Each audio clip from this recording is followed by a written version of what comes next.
Ya, assalamualaikum warahmatullahi wabarakatuh. Dan masih bersama saya, dan saat ini saya berada di lapangan Merdeka Kota Langsa.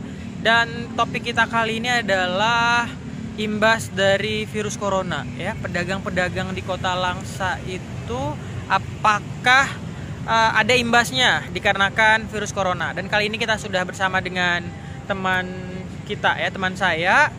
Dengan siapa? Dewi, ya.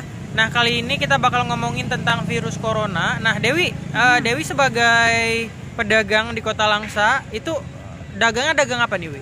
Ya, kita jualnya kayak jual ayam penyet, makanan-makanan ringan kayak kue-kuean gitu. Iya, semenjak mau tanya nih, semenjak virus corona ini kan sekitar sebulan 2 bulan ya. Oh ya. Dampaknya apa udah ada? Gimana nih dampaknya? Kalau kita ngomongin dampak dari virus corona ini udah kelihatan dari bulan lalu ya. Jadi itu omset udah mulai turun, apalagi waktu diberlakukannya jam malam yang jam 8:30 harus udah close semuanya. Itu ya dampaknya luar biasa karena memang sama sekali nggak ada pengunjung. Terus ya jadinya omsetnya ya turun drastis gitu. Wah, berarti kalau dibandingkan dengan tahun lalu menjelang Lebaran, ini kan puasa nih, Ya. itu apakah timplangnya setengah aja atau seperempat atau kayak gimana itu? Kalau untuk tahun ini ya bisa dibandingkan dengan tahun lalu ya.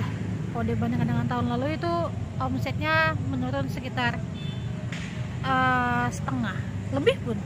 Jadi kalau dibilang kan itu sekitaran 60-70% Kayak gitu ya. menurunnya.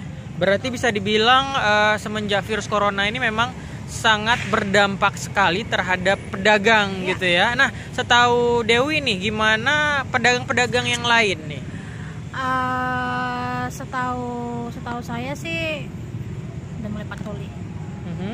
Ya, setahu saya sih memang semua para pedagang lagi pada ngeluh ya, saya lagi pada menjerit. Kenapa? Karena kan saya juga punya banyak teman yang dagang juga, dan semuanya mereka lagi pada misalnya pusing juga karena omset mereka ya nurun drastis ya.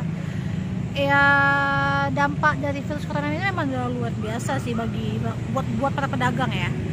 Sebagaimana kita ketahui bahwasanya di Kota Langsa juga sekarang ini dilaksanakan jam malam ya, jam 10 malam. Tanggapan Dewi gimana?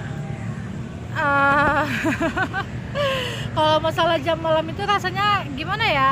Ya kayak lagi ngebatasin rezeki orang aja sih sebenarnya. Karena kan kalau dibilang ya gimana ya?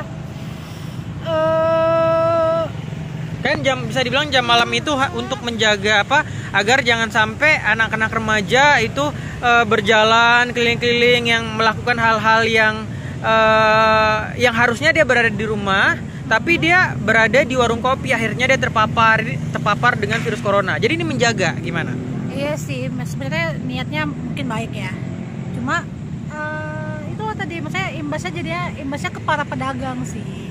Sebenarnya kayak gini, misalnya kalau misalkan mau ngasih arahan gitu, ya harusnya ada solusi lain gitu, untuk para pedagang ya. Misalnya khususnya untuk para pedagang karena mungkin akunya emang pedagang gitu kan.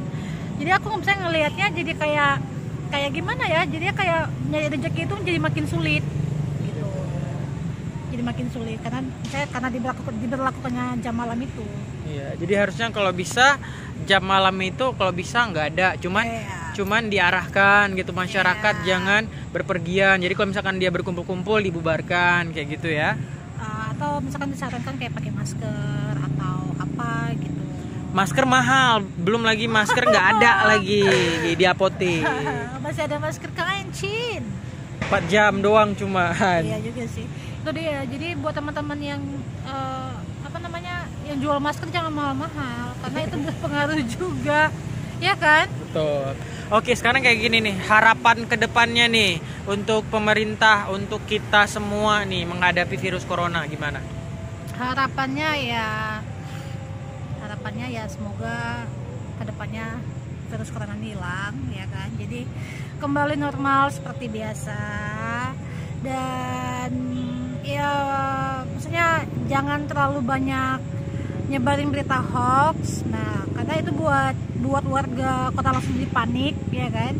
Terus nanti imbasnya itu ke semua, bukan ke yang apa namanya, yang nyebarin berita itu doang.